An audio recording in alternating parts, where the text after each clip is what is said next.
The image of Mike Tyson laying unconscious would have been the worst photo in all of sports, right? I agree, and that's why it should have happened.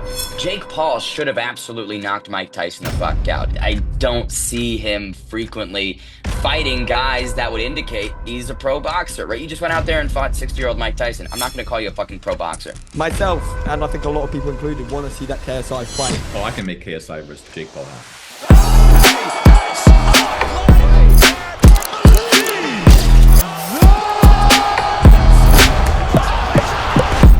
Hello and welcome back to Misfits News. I'm your host, Ben the Bane Davis, now live on the YouTube channel and DAZN. We've got so many fun updates in the world of crossover combat sports, but before we get into them, BL, how are you?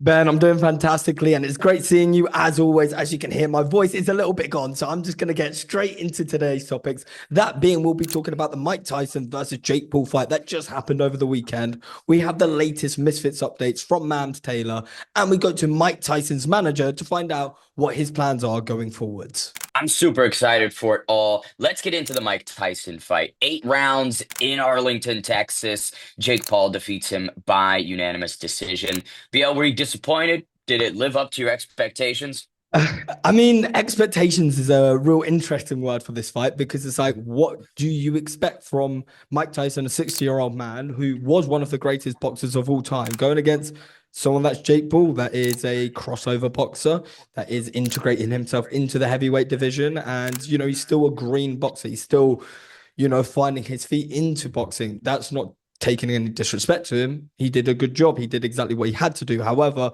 I found it difficult myself. I don't know about you, when I was watching it live, to see Mike Tyson being played with like that. For me, it seemed like Jake Paul was holding off. It looked like Jake Paul was almost like toying with him a bit. And at points, I was just like, I don't like seeing this anymore. I think it got to a stage where I felt a bit uncomfortable. However, what I will turn around and try to see the positive from this is Mike Tyson went in there and did what he enjoys. He looked at least a bit happy, in my opinion. It was nice to see him go in there, do the sport that he loves and craves, and he made it through the rounds. And I think that is the main takeaway for me.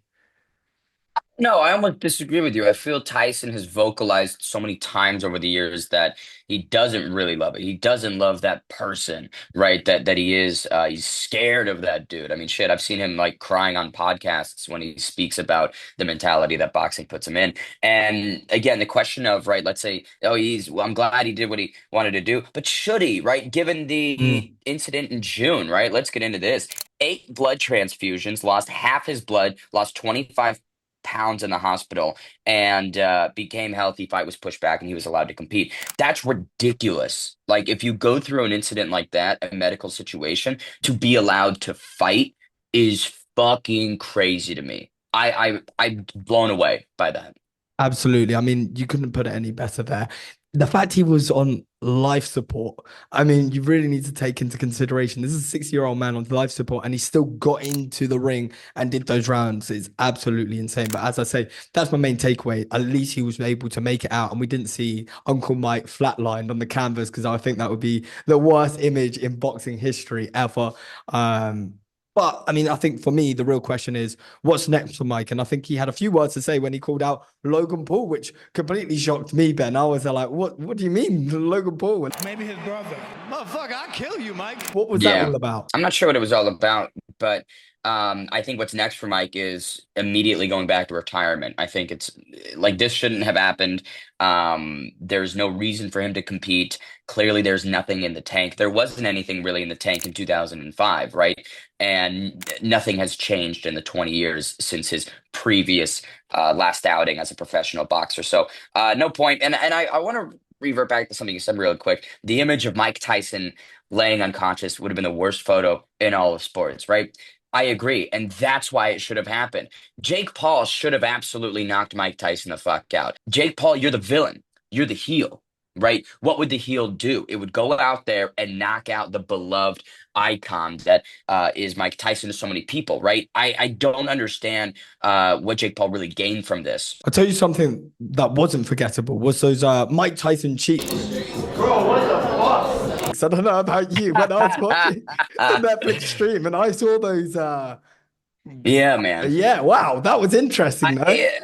I feel like usually, at least in my experience, you wear the groin protector over Yes. underwear, right? It's Yeah, not, yeah. it's not underneath the. How would you get underwear The groin on with protector the is groin his underwear. protector? That's his day-to-day I underwear. suppose. Yeah, right. I suppose, man. But yeah, that was crazy. What did you make of the broadcast, the actual production of it? To be honest with you, I only watched the main fight, and to be fair, the main fight for me anyhow was Norwich Koyat. That's the moment that I was really locked in. I sat down, I was there with my friends, and I was like, "This is the moment I've been waiting for all year." Norwich Koyat Yeah. versus Whindersson Nunes, and wow, Ben, let's move on to that. What a fight that was! Is the people's main event. This was the international universal champion Narish Goyet defending the people's championship. Yeah, I mean, like he won. I don't think he looked as good as Indian's he. greatest prospect of all time. Right. Yeah, I mean, like the aura that he tries to build and the platform he puts himself on.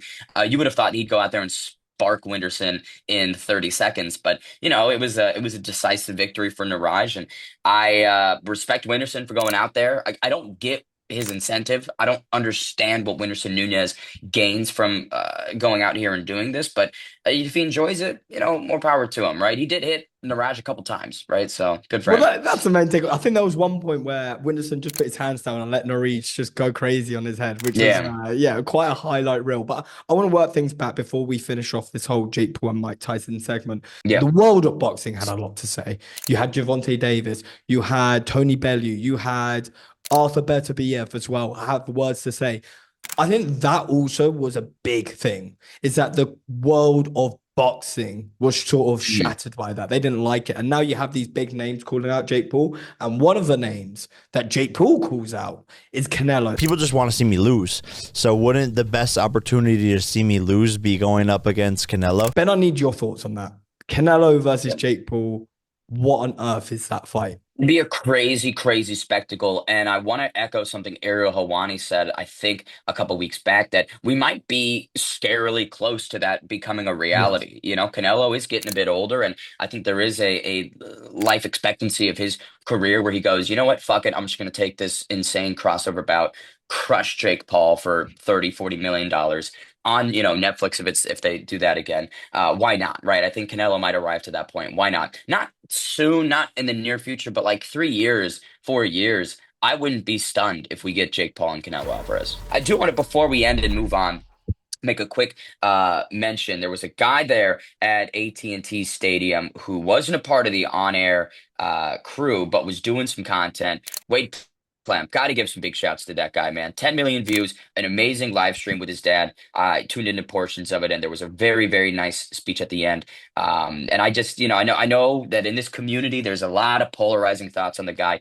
but I think we can all just sit back and say, good for him, man. That was a really cool thing, and congrats on the success for that stream. I absolutely love seeing that from Wade Plem, especially seeing where he came from, in Yeah. Israel, and being able to take his dad and do such an incredible experience and have such amazing guests as well. I thought the guests were so fun. Having He Shaquille got O'Neal Shaq, join you, bro. He got getting Shaq in. I mean, that is such a flex. And I got Shaq in the booth. We never got Yeah. Shaq in the booth. I don't know if we'll ever see Shaq in the Misfits News booth. Hopefully one day, but wow. What a credible moment for Wade Plem. So hats off to Wade. The cowboy hat is off to Wade Plem and Mhm. his father. And I think the last topic I want to bring up before we move on to our Misfits updates, which is partially a Misfits update, was Jake Paul's dad, Greg, spoke about the KSI fight. And I think he echoed some similar thoughts to you, Ben. The KSI fight's a joke. He'll never do it. You're a professional. He's not. Greg feels that it's pointless to talk about it, right? Because he's classifying Jake Paul as a pro boxer, classifies KSI as a YouTube boxer, and there is no reason for the wires to cross in Greg Paul's mind, which is an interesting standpoint and one that I can understand, right? Again, Jake is fighting more frequently against different calibers of competition, and he's vocalizing that he wants to go down this route. But I don't fully agree with the classification. I don't think I can call Jake Paul a pro boxer because in the one instance where he did fight a pro boxer, he came up short, and I don't see him frequently fighting guys that would indicate he's a pro boxer, right? You just went out there and fought 60-year-old Mike Tyson. I'm not going to call you a fucking pro boxer. So I disagree with Greg Paul on how he's defining both of them. I think that Jake Paul and KSI are still in the same category. But it's an interesting thought that Greg had. Well, let's shift gears and find out what's really going on with KSI's career, especially next year when we hear from Mams Taylor himself on a Twitter live space. He gave us the latest updates on Misfits Boxing. And we're first off going to start off with Fox versus Walid was actually official and it was meant to be happening on Misfits 20. Now, you and I were aware of this. I thought this was an incredibly difficult fight for Fox. Unfortunately, it didn't happen. However, we may actually see it on the Darren Till versus Tommy Fury fight. Maybe it gets kicked back, which I'd like to see. Walid Sharks has been absent from competition for quite some time. There's been injuries, things that have plagued him. I know he had that squash match against I can't even remember the opponent name, but he's active. He wants to get back in there. So that's what we're seeing from Walid. And for Fox, this is a kid who takes the bull by the horns. I have not seen many people absorb opportunities like Fox the G, embrace them with the positivity and passion that he has. I like that he's testing himself. This is a fight where I would go, yeah, I like that you're testing yourself by immediately pole vaulting to the top. If Fox beats Walid Sharks, you cannot deny that this kid is one of the top guys in the lightweight division, potentially one of the top guys in influencer boxing. Absolutely. Now you talk about fights that excite you. A fight that excites me, and when Mams Taylor said it was Deji versus Alex Wassabi 2 will be happening after the supercard. Now, Alex was offered to fight on the supercard, but he said it couldn't work out. So they did try to do what we were saying, get them facing off, get them on the same card. However, the positive takeaway of that for me is we're going to see this super fight happening later on down this year. I suppose. I mean, I have the same mentality with that update as I do often where fights get talked about, but it's still a hypothetical, right? I like that it's being mentioned and it's on people's radars and plates, but until it becomes more official and confirmed, I think it's, still something that is not in front of us, right? I do think it was funny that B Dave got offered a shot at Deji, I think, right, for the super card. I believe so. Yeah, I think B Dave had his name thrown in the bucket, but yeah, Deji and Alex too in 2025 has to happen. I just hope that they really move to confirm it. Now, we talk about confirmed. Mams Taylor has actually now said that KSI's next opponent next year is confirmed. It is now officially locked in. Now, Ben, so many names in that pool. We originally thought it was Tommy Fury. I was so convinced until the other day when we got the phone call to say Tommy Fury versus Darren Till's happening. So I'm there now thinking, who on earth is KSI's next fight? Because they're not fighting on the same card as Tommy Fury. So who is it? Who is it? Where's it going to be? Well, I think there's only one answer, and it has to be Narish Goyat. After that fantastic performance from Narish Goyat, we heard from the win. man Mams Taylor, and he said, we're going to give him a title shot. Who knows? I'm unsure what KSI is going to be squaring off with, but I am positive that it's a big name. That's all I can probably assume. That's all we can actually give you. However, something that we can confirm, we can lock in now, is the heavyweight division is officially on the line in the supercard. Temple Arts has decided to retire, and now two people are going to be challenging for it. Now, the names that could be challenging, you've got a pool, but it's not a very big pool of heavyweights in the division. So I'm sure if you put a few names into there, you can guess who's going to be facing off in Qatar. Yeah, it quite literally is a pretty short list of people. I mean, yeah, I don't want to. I want to give away a little bit more, but again, if you guess who it will be, you're probably going to be right. Now, something that excites me after seeing the incredible announcement of the Supercard and the Tommy Fury versus Darren Till is we're also going to be expecting a Supercard 2 next year in a new country. Ben, we're going to be doing a lot of traveling next year. Oh, I love it, man. I love it. I think Misfits, DAZN announced that Misfits has 8 shows in 2025. So yeah, one of them being another supercard is great. I'm not sure about terminology because it was the prime card was the supercard last year, and now we're calling the supercard the supercard. So maybe in 2025 we'll have a different name for it. Yeah, we're gonna have the Mass Plus card, the Messi drink, the Mass Plus card. Yeah, that. Maybe, who knows?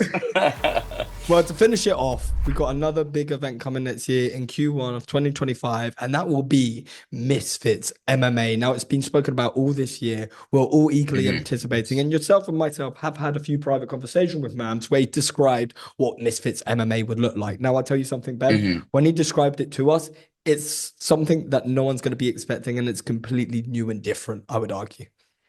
And I would agree with that completely. And again, I've done a lot of work within the MMA industry and some of the branch offs like karate combat and what Mams is presenting if it comes to the designs that he showed us, it will be very inventive. It will be very cutting edge with how they're presenting mixed martial arts. And I'm looking forward to seeing it. Q1 of 2025. I mean, man, that's coming up. Uh, I'm not sure if Q1, Q2, but definitely 2025. I think that we will finally see what this MMA branch looks like from Misfits. Well, for today's episode, we're joined by a very special guest, the WKA World Kickboxing Champion, and now the advisor of champions, especially an Iron Mike Tyson. Amer, how are you doing today, sir? I'm great, Bill. Thank you for having me on. Thank you for coming on. It's an absolute pleasure. We've seen in the past, but now having you on the Misfits channel, I'm excited, and I want to sort of kickstart things off. That incredible weekend we just had. Can you talk me through what that whole experience was like? Mike Tyson in front of all those millions of people watching at home and the thousands in attendance. Oh, it was surreal. I mean, it was an unparalleled event. It was historic. It was the first time it's ever been done. For me, I mean, the word that I always go back to is honor. What an honor for me it was to be with Mike. What an honor it has been, over the past 15 years to be with Mike, and what an honor to share the stage and allow us to share the stage on such a big platform. And although I know there are rival promotions, what MVP did is really historic. And, Nikisa and Jake really have set the bar so high with Netflix, 65 million plus households, which means over 250 million people that watch that event. It's just unbelievable. And, I don't get starstruck because, I've been a part of the biggest events in boxing. But when we took that ring walk and I looked around and I saw all of those people in that arena and I saw just the production and I saw just, I'm telling you, I got goosebumps and I said, man, this is it. And it really was. I mean, it was just surreal. It was unbelievable. It was quite some story. I mean, especially watching from back home, it was one of the biggest events I personally have watched. Although it is rival promotions, I do have to give the credit there. However, I want to start at the beginning. I want to go from where it really started, and that offer got sent through. Jake Paul versus Mike Tyson. It was a fight I never expected I would ever see in my days. What was your reaction to it when that got offered? Well, I mean, obviously I knew about it, from the inception of it and the discussions that were happening on the back. And initially, you know, I wasn't a fan of Mike at this stage of his life. He certainly doesn't need the money. He doesn't need the fame. He doesn't need the popularity. But you got to remember what kind of cloth Mike Tyson is cut from. Mike is a fighter, and he's a very the reason why he's who he is because he loves pushing the envelope. He loves making history. Seconds before we walked out, seconds before he came over and he whispered in my ear and he goes, "I love making history." That's what fuels him. So when the opportunity came and they told him, "Listen, this is what the offer is," he didn't hesitate. I mean, it wasn't a "let me get back to you." It was a yes on the dot. And then, of course, obviously, you just have to work the logistics and the offer and the money and everything else. But it was their interest. There was. And I believe that if you ask Mike Tyson again, do you want to fight? He'll probably say yes again. Mike's a fighter in everything that he does. So, Jake Paul, I had, again, I'll use the word the honor. I had the honor of promoting his fight against Tommy Fury. And I became a fan of Jake Paul. I was on opposite sides of Jake for a long time. Obviously, running the KSI camp in the US and then running the Anderson Gibb camp when he fought Jake. So we were on opposite sides of the sword a lot of the On time. both sides. And then when we promoted the fight, and this is something that a lot of people don't know, and Jake has never made it public, and I hope he doesn't get upset at me, him and Nikisa, but during the Tommy Fury buildup, Jake had every excuse to pull out of that fight. There were some things that were happening that Jake should not have probably taken that fight. And this is nothing taken away from Tommy because I love the kid and I think that he legitimately won that fight, but Jake could have pulled out of that fight for legitimate reasons, and he didn't because he wanted the fight. He had already promised it. And that's ballsy of a kid like that. It really is. And he ended up costing him his first career loss. I think he was probably at 60% for that fight. That fight made me a fan of Jake Paul. So when the offer came from Mike Tyson, Mike doesn't need it. Jake Paul was supposed to fight Tommy Fury. That was supposed to be the rematch. I can assure you they wouldn't have sold out AT&T Stadium. I can assure you 65 million households wouldn't have seen that fight, I can assure you that the buzz wouldn't have been what it was. Mike Tyson is the draw in that fight.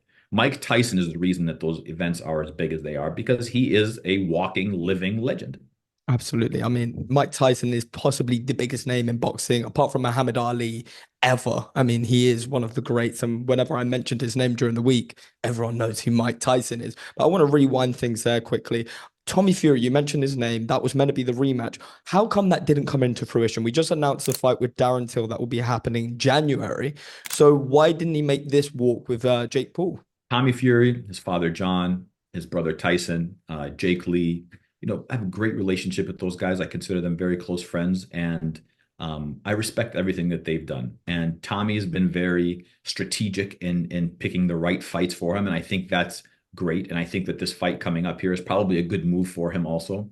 Um, why I can't, I'm not privy. What I don't do is talk about other people's business. Of So course. I know why it didn't happen, and if they want to disclose that, then they can disclose it. And if not, then leave it as it is. But it's not my place to talk about other people's business. If it's not my story, I don't tell it. Absolutely. I completely respect that. But let's go back to that Mike Tyson fight. It was announced, it was scheduled in. We were expecting to see it in the summer. However, things got delayed, it got postponed. Could you talk me through sort of the series of events that led to that? Well, the first training camp, Mike was ready to go. He didn't look as good in the first training camp, and this is full disclosure. He didn't look as good in the first training camp as he did in the second training camp. And again, Mike is cut from a different cloth. The symptoms that he should have had from an ulcer, he never showed. He never complained. He never talked about any pain. He never talked about any nausea. He never talked about anything until it just finally ruptured and he's on the plane unconscious.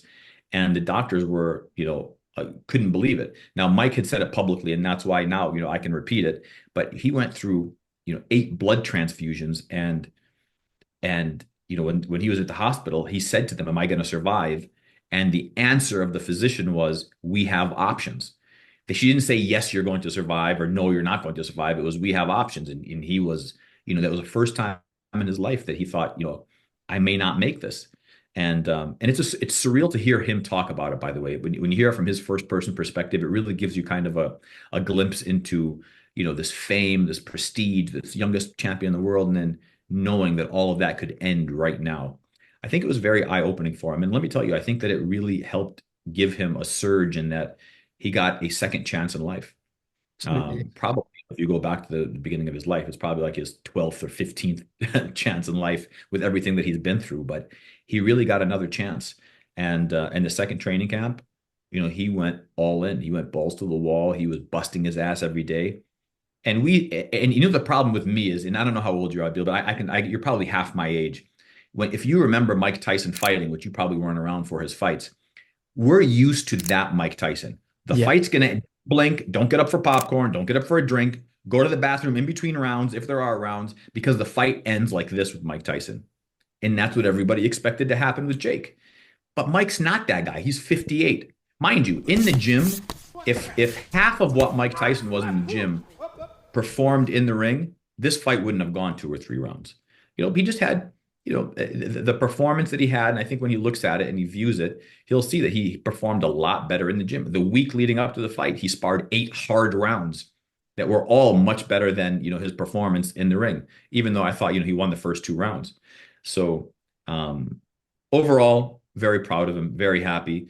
He is 58 years old, and the Mike Tyson that we wanted to see is just, that guy is, 30 years removed from what you saw.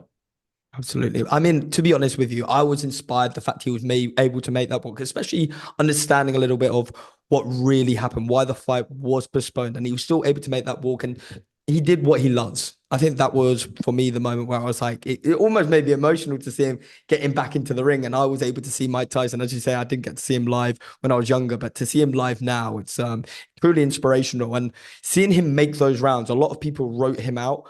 What did you make of that when people said, he's not going to make the rounds with Jake Paul? Jake Paul's just going to go light on him. What was your reaction to that? Look, we didn't celebrate that Mike made 8 rounds. That wasn't a celebration for us. Mike was doing 8 rounds throughout camp. That's not a celebration. Mike's cardiovascular conditioning was unbelievable. Mike could have went 10, 12 rounds, and the rounds were 2 minutes. So it wasn't just his experience alone would have carried him. Mike doing 8 rounds was not an accomplishment to us and to Mike. Mike knew he could do the 8 rounds. What the world was shocked at is that a 58-year-old could go 8 rounds. But let me tell you something. That's Mike Tyson. He defies every single rule. He defies every single norm. He defies all of that and he transcends that. And that's why he's as great as he is. Mike Tyson is just not your normal human being. He's just not. He's cut from a different cloth. And me seeing him train, man, I'm 47, and there are days where I'm like, man, I just don't feel. And I'm a retired fighter also. There are days where I'm like, man, I just don't feel like working out today. I just don't feel like it. My body just doesn't want to do it. Mike Tyson showed up to the gym every single day, and let me tell you something. 9 days out of 10, it was us telling him, Mike, go home. That's enough. And he's like, no, no, I got more. Mike, that's enough. And then he'd go home and he'd work out at home that we'd figure out, and I'd be like, Mike, you got to slow down. He's just cut from a different cloth. So Mike Tyson doing 8 rounds is not the applause that we're looking for because we already knew he could do it. The rest of the world is continuously shocked by this man because he continuously raises the bar. Now, what other 58-year-old now can go out there and say, oh man, I can't go to the gym 2 times a week, 3 times a week? What they're going to say is Mike Tyson just fought a kid less than half his age and went 8 hard rounds on the biggest stage in the world. If Mike can do it, we can do it. And that's the story of this fight, how inspirational Mike has been for everybody. I mean, myself included, I actually struggle to go to the gym every day of the week. So seeing Mike Tyson do it at his age and put on, I mean, it was a good performance. He gave it his best. He landed some big shots as well. And as you say, that wasn't the goal. That wasn't the goal to make the 8 rounds. However, still him being able to do that is fantastic. And I'm sure he inspired so many. How about, I want to talk on his final words on that fight. He said, I'm not done there. I could do this again. Now, what's your opinions and thoughts on this? Obviously, we're on Misfits Boxing. It's a huge name. It's a huge draw. Would you like to see him return? And does he return? No, I don't want to see Mike return. I want Mike to enjoy the fruits of his labor. This guy is a living legend. Like you said, my grandmother, rest her soul, knows my grandmother, who is not a boxing fan and passed away, 15, 20 years ago, 25 years ago, knows Muhammad Ali and Mike Tyson. Everybody around the world, if you talk about two of the biggest figures in the world, it's Muhammad Ali and Mike Tyson. And one of them, God rest his soul, was the largest in the world. And the second one is amongst us now living, and that's Mike Tyson. And everywhere he goes, Mike doesn't have an army of security around him. It's usually Mike plus one person around because he loves people. He loves being embraced. He loves that. That's what he lived for. And that's what makes him who he is. One of the things that he used to say, and he said it building up to this fight, he used to tell Cus D'Amato, he goes, I want it all. I want the fame. I want the popularity. And Cus said to him, be careful what you ask for because you might just get it. And he's got it. And Mike's got it. So he's a living legend. He's an icon. I do not want to see him back in the ring. I want him to enjoy and love everything that he worked so hard for, everything that he lost, everything that he's done. Mike said something to me one time that got me teary-eyed, and this is probably 10 years ago. And he said, everything that I have, I worked for, but everything I worked for, I don't have. People have been screwing him over, taking advantage of him for so long. And God bless his wife, Kiki, who has really helped him with the business part of it. And they've done so well with all of the different Mike Tyson brands, and they've done so well in this last part of his life or this recent part of his life. Let him enjoy that. I don't want to see him to get punched in the head. I don't want to see that. I want him to enjoy it and have fun and let him, smoke what he wants to smoke and let him dance. Let him enjoy it. Let him enjoy his life. Let him enjoy his life. Absolutely. 21-year-old Mike. Hey, where were you 5 years ago? Could I compare you to where you were 5 years ago? Of course, absolutely. I was in school. Exactly. So, and look, I'm 47. I've went through some things when I was in my 20s, but don't compare me to who I was in my 20s. Mike's 58. He's 38 years, 35 years removed from that. Leave him alone, man. Let him be. Maybe get him on commentary with Roy Jones Jr. That's what I personally would love to see. Trust me, Mike. My wife asked me, because Mike's come to the house several times, and we're close, and she says, "Does Mike mean to be funny?" And the answer is no. He's just because of zero filter. He's the funniest guy I'm ever around because he's always got me laughing because he's just so pure. He just says what's on his mind. Absolutely. Now, not only Mike was fighting, but Jake Paul fought and he was able to get the win, which a lot of people didn't. Some people didn't expect. A lot of people did expect. Now, Jake Paul currently on this trajectory, which he says he wants to be world champion. I mean, he's got the whole world calling him out. You got Arthur Beterbiev calling him out. You got Javante Davis calling him out. Such a roster of name, but myself and I think a lot of people included want to see that KSI fight. Now, how do we make this happen? What do you personally want to see Jake Paul do next? Oh, I can make KSI versus Jake Paul happen. That's How an do we easy fight. make it happen? It seems to be there's so many, every time we get closer, we get further away. So now I ask you, putting your business hat on, how do we make this happen? That's a very that fight will take me less than 1 week to make. Once I have Jake and KSI, their commitments to it, if they want to fight each other, which again I can't speak for either camp, that fight will be a very easy fight to make. I've worked with both camps very closely. I have a great relationship with both camps. I don't think that will have any issues whatsoever making the fight happen. I think if there's any problems, it's probably because the two camps can't negotiate together and they probably need somebody in the middle, which I'd be more Mitigator. than happy to put the guys together and listen. At the end of the day, I mean, that is really, and I know a lot of people hate the hybrid fights and all of that, but that is the fight to make. I think that fight actually does more than this fight today that we saw last weekend. If there's one fight that possibly could, it's probably that one. It breaks boundaries, especially after the years Yeah. of build up. I mean, we all want to see it. It just seems so difficult to be there. So I'm making sure after this, we're going to get you on a call and sort how we make this fight happen. But I want to quickly touch base on Jake Paul's aspirations right now being he wants to fight Canelo. He said that's next for him. He said he doesn't mind getting floored by him, but he wants to give it a go. What do you make of that? Jake Paul comes off and he tries to pretend like he's an idiot and silly and dumb. Jake Paul's far from that. He really is, and it's a lot for me to say because again, him and I have been on opposite sides, but Jake knows I admire him. I know he has a lot of respect for me, and he's very calculated. He's very calculated. He and I both know that he doesn't want to. I mean, a fight with Canelo would go, but for him to call out the biggest guy in boxing, and mind you, look who's called him out. I mean, arguably the two biggest names in boxing are Canelo Alvarez and Gervonta Davis. And both of those guys are talking about Jake Paul. Artur Beterbiev called out Jake Paul. I mean, this is a kid that's less than 5 years, I think 4 years in the sport. And I'm not talking about 4 years as a pro. I'm talking about 4 years in the sport. This is including his one amateur fight that he had against Deji. That's the extent of his boxing. And all of a sudden, he walks into a UFC event and the whole arena is booing him. He walks into boxing and the biggest guys in the world are calling him out. The kid's disrupting a lot of stuff. And that's what, sells the bills. Floyd said it perfect. He goes, most people pay to see me lose. Some people pay to see me win, but they all pay. Absolutely. I think Jake Paul is a disruptor. He is what he used to call himself, the problem child. So he always used that character to sell tickets, and that's one way in doing it. However, I want to switch back to Misfits boxing for a second. One of your fighters, missing Cason. We saw him out, I think, a year ago now. I think I actually saw on Twitter, we hit a year ago on that event. When could we possibly see the return of Muhsin? Obviously, now we're opening and branching out on our pro division. Is there any talks of a potential return? Weston Cason, I believe, is one of the most highest decorated prospects in the cruiserweight division, and I believe after he's got a fight coming up on the 22nd. After that, he is going to make an announcement. So we'll have a surprise announcement that Muhsin will make after his fight. But listen, for him, him and Viddal, I believe, are the two hottest prospects in the cruiserweight division, up and coming.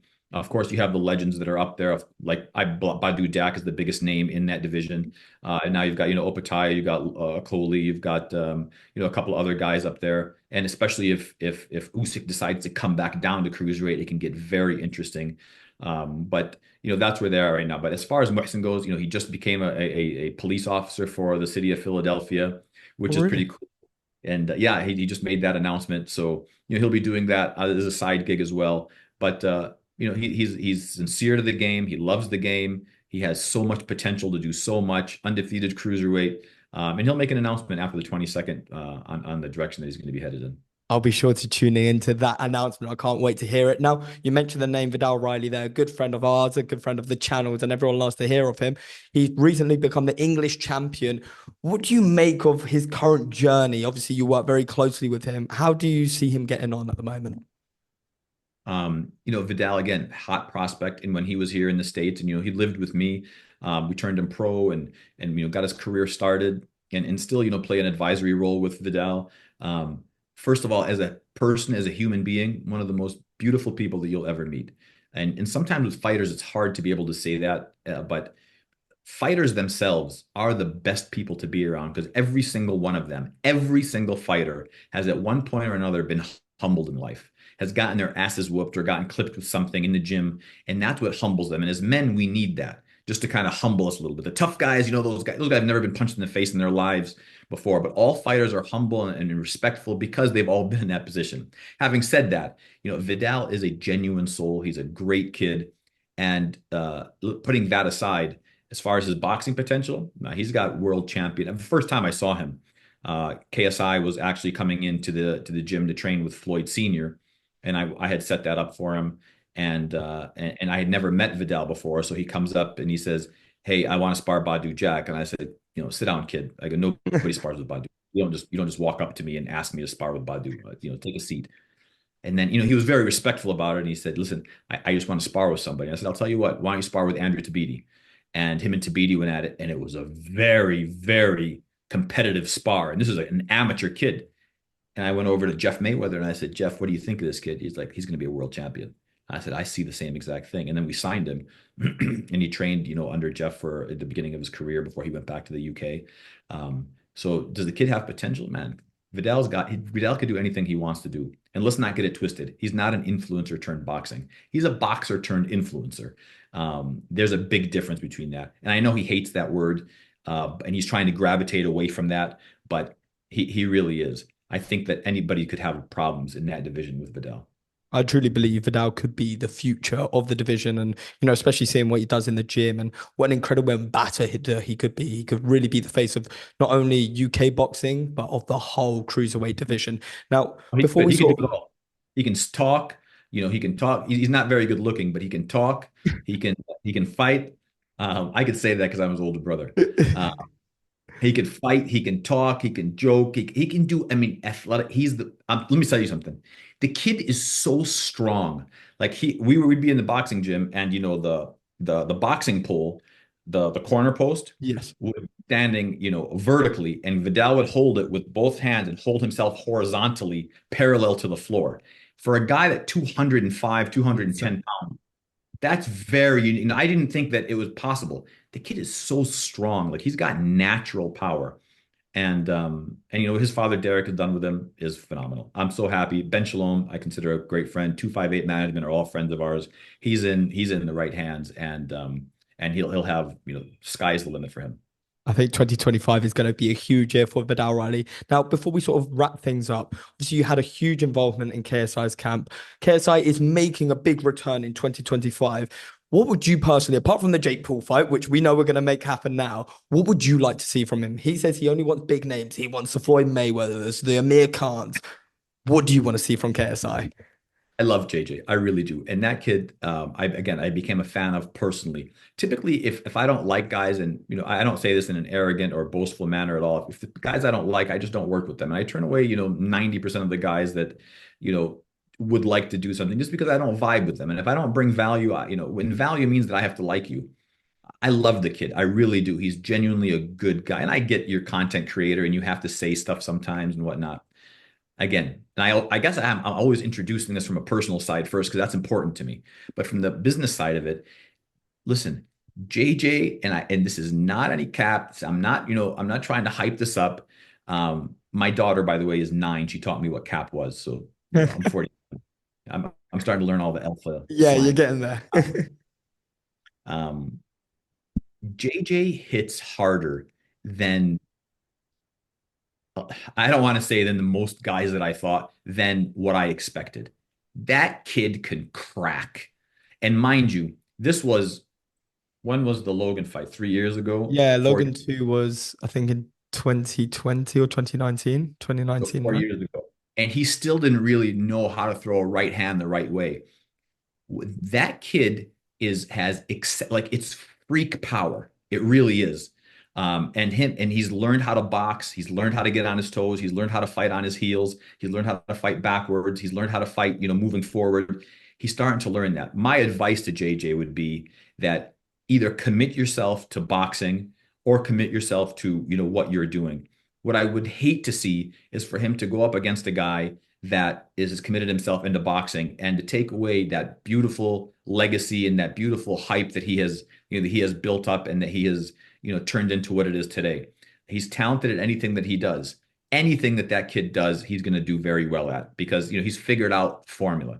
And he looks great. I mean, physically, he looks great. He's a lot leaner than what he used to be. Which going back to the Jake Paul fight, the weight was probably going to be the biggest thing that we're going to have an issue with. But I think when you negotiate and you bring Mams and Nikisa to the table, I don't think that's a hard fight to make. But going back to JJ, he can fight any one of those guys. I mean, and yeah, I mean, him and some of these guys, I don't know if Amir Khan's the right fight for him. I don't know if Floyd's the right fight for him. But maybe, fighting some other guys that have, that have big names that could do well for him. But when he prepared for Logan, I mean, he cut off the internet. I'm sorry, his YouTube channel. He cut off all of his social, all of his onlines, everything, his online profile, just so that he could train. And I respected that because I expected to have, the camera guys all around them and all. He had none of that. He had none of that. The camp was very small, and he totally committed to it. So my advice would be to go back to that, commit yourself to 6 to 12 months of just boxing, and he could hang with anybody. Was there anything that surprised you in that Logan Paul 2 camp? Yeah, there's a lot of things. Apart from that power. I mean, there's a lot of things that surprised me. It's funny when they came and they asked me to help them with the camp, which was a great honor for me at that time. And they said, "We want to help you with KSI." And I said, "What's a KSI?" What's a KSI? Who's that? So I went to and I started looking at it. And he came to the gym and everything, and we built a rapport. So I went to Larry Wade, who's now working with Jake Paul. Yeah, represent Larry. And I said, "Larry, I need you to get this kid in shape." He's like, "Who is he?" I said, "KSI." He's like, "What's that?" I said, "It's a kid. His name is JJ." I said, "I can't pronounce his full name. It's a long ass African name. I can't say it, but I'm telling you, his name is KSI."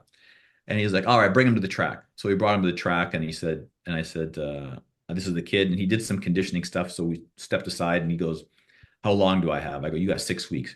He's like, "I'm not doing this shit in 6 weeks." I go, "Larry, you've got 6 weeks to get him ready." He's like, "Amer, it's not happening." He goes, "F that." I go, "No, F you." He goes, "F you." And I go, "Listen, Matt, I don't know if we can swear on your podcast. Of course you can. Do whatever. Oh, okay. And fuck that. I go, "Fuck you, Larry." He goes, "Fuck you, Amer." I go, "No, you're going to fucking do this." He's like, "Fine, fuck it. Bring him on." And we start laughing about that sometime. And we laugh about it now. And Larry got him right. The kid busted his ass. That's the one thing that I'll tell you. I'm not going to tell you about some other situations that happened, but he busted his ass in that camp, and he made a fan out of everybody. I told Stitch Duran, who I represent, I go, "Stitch, I need you to work a corner." He's like, "For who?" I said, "KSI." He goes, "What's that?" Stitch is older than I am. He's like, "What's that?" I said, "Stitch, you want over this? It's a big YouTube fight." He's like, "Are you serious?" I was like, "Stitch, I just need you in the corner." And it was very easy. And the guys all loved him. And Stitch wrapped his hand, every day in the gym. But JJ busted his ass, man. He put all the media aside. He put all the girls aside. He put all the, the partying and whatever else, kids of that age do. And especially with that big of a platform. And I'm telling you, Bill, he just committed himself to boxing. And that was such a profound move to put away your whole life, what you've made you millions, and just focus on this brutal sport of boxing, which could really change things around for you in one shot. That was the most impressive thing to me. I remember actually seeing on a documentary that I watched recently when he got into the changing room, the locker room after he won with Logan, the emotion you had and Viddal had. I mean, that must have really, truly been a special moment. Look, I mean, at that point, and again, I have the honor of being a part of some of the biggest events ever. That was the biggest fight of its time, of the, that YouTube time, that hybrid time, whatever you want to call it. On the undercard of that fight, Bill, you had Devin Haney. On the undercard of that fight, you had Billy Joe Saunders. They were the main event. Guys that were 0-0 fighting for the first professional fight at the Staples Center sold out. It was massive, and it was the rivalry between Logan and JJ. You know, they had a split decision or a draw in Manchester before that. So it was the big rivalry, the pros, no headgear, Eddie Hearn promoting it. It was massive. So of course there was emotions, and in that camp there was a lot of ups and downs and a lot of situations that had happened, and at the end of the day, JJ found a way to win, and that was all due to his heart. And that's the biggest thing that I always respect about that kid. I say Absolutely. kid at my age. Absolutely. Now, I really hope we can one day see the Jake Paul versus KSI, maybe relive that a little bit. I think it's missing. I need to feel that It's a anxiety massive before the fight. fight. It's It's a massive huge. fight. And now we And know Matt who. and Nikisa, you better let me do that fight. It's the only way we make it happen, Amer. The only way we make it happen. It's been an absolute pleasure having you on. So insightful, so much knowledge, and what a great person you are. So thank you so much for your time, and I appreciate having you. And hopefully we speak to you very soon, and I hopefully see you in Qatar. Inshallah, God willing, brother. What an episode of Misfits News, always giving you the latest and greatest updates from BL. I've been your host, Ben the Bane Davis, and we will see you guys in the next episode.